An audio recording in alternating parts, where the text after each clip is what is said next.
Hello and welcome back to Copic in the craft room. I have a really sweet image from Penny Black today. It's got a lot of pieces to it, so I am probably gonna have to do this fairly quickly in terms of speeding up the coloring portion of the tape. So I will try not to do a whole lot of walking, or talking, not walking, talking. Very sweet older couple sitting on a bench. We kind of just see their backs. Very special couple in my life celebrated their anniversary, and so I wanted to do this up for them.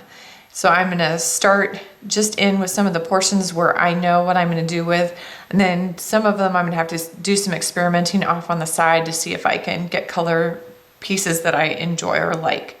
So I'm going to just get started and do some sections that I know already what I want to do with them color-wise. So I'm actually going to start with the clothing on this image, since that's the majority of the image. I've got a BG000 for the jacket on the woman, and I'm filling that in loosely. I'm not a solid base. B02, I'm doing big dots right on top of it. B95 is next. I'm focusing a little bit into the shaded areas now, less at the top edges.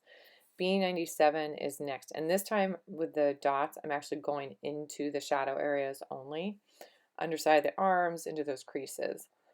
0 or colorless blender is coming in dots on top of that to soften all of it together, and I wanted it all wet.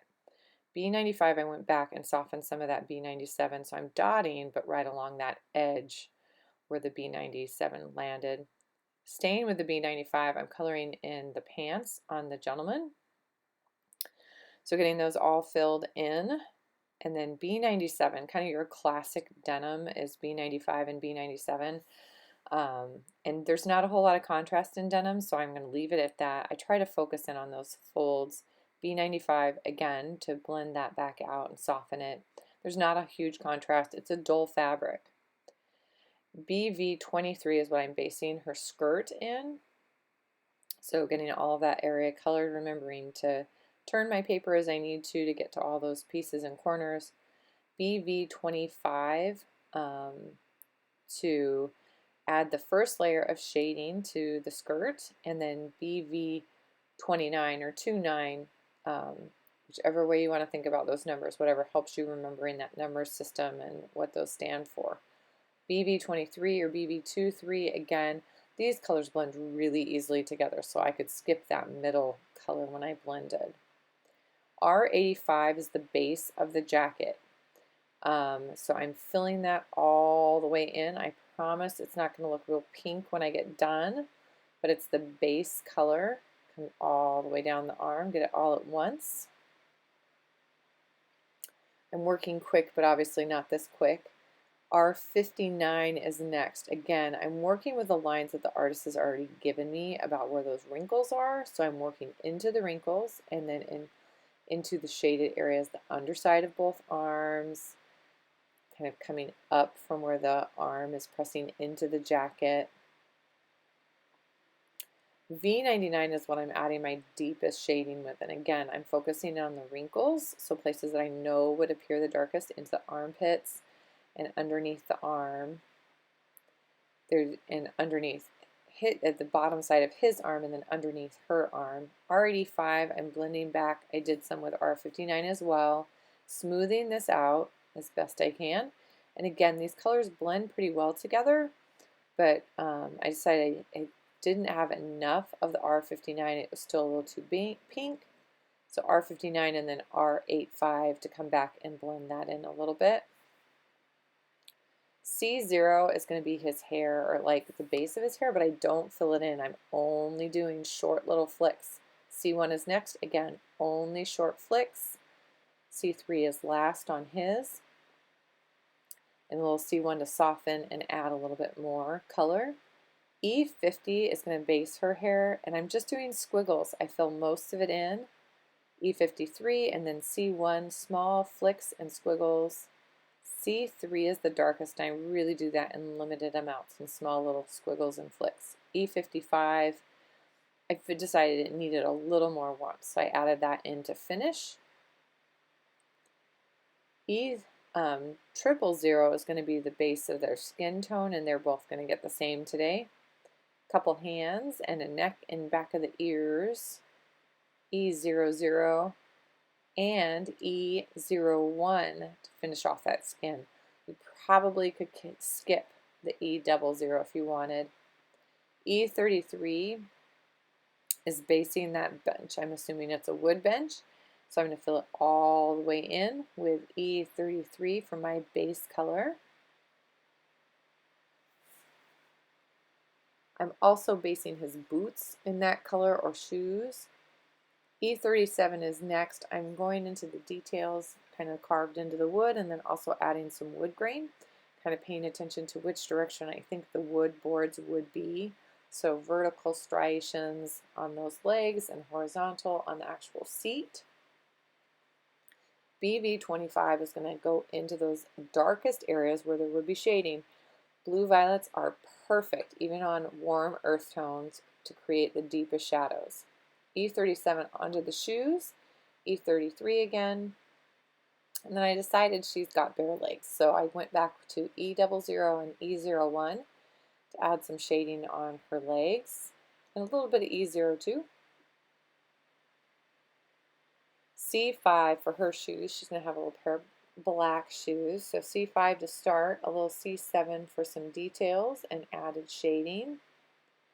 And then C9 to finish her shoes off. Come back and blend a little bit with C5. It doesn't take a whole lot, just kind of soften those edges. And then I realized I had not done the tip of his boot, so a little bit of E33 and E37 before I sneak in and get the grass with YG61. I'm just doing scribbles down there, and YG67. This is loose. I'm not blending. I'm doing little flicks and squiggles. I'm also going to come up with my YG67 and fill in the leaves in the bouquet that she is holding.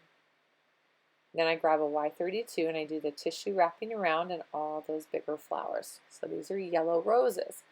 Y35 is next. Warm up one side.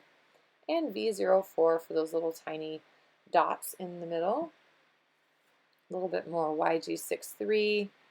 Missed some leaf foliage there, so adding more leaves. And then I start on the sky.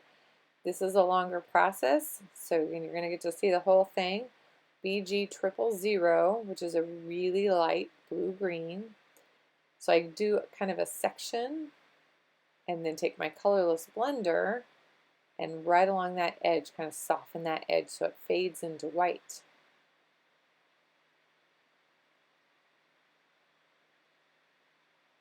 Working my way around, kind of hitting those, not forgetting to hit those in-between places where we can see the sky in between their legs, between their necks.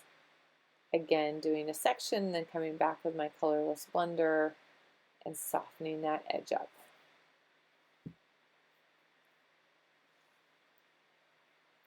Then I'm going to try to start grabbing some paper, and I'm going to trim this card front down because it's actually a quarter sheet of paper, so it's actually too big to be unless I filled the entire card front just with this.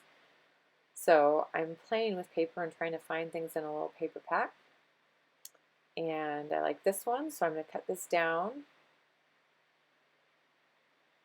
and realize that this is still going to completely fill the card front. And so I decide on a different size of card. So instead I'm going to cut a different sheet of paper down to a 5 1/4 size card. So I think the initial square is 5 by 5. And then the card base will be 5 1/4 by 10 1/2, and then fold it in half. So those will stack up nicely. Grab my tape runner here. I'm sure I'm running to my other room to go grab my supplies now.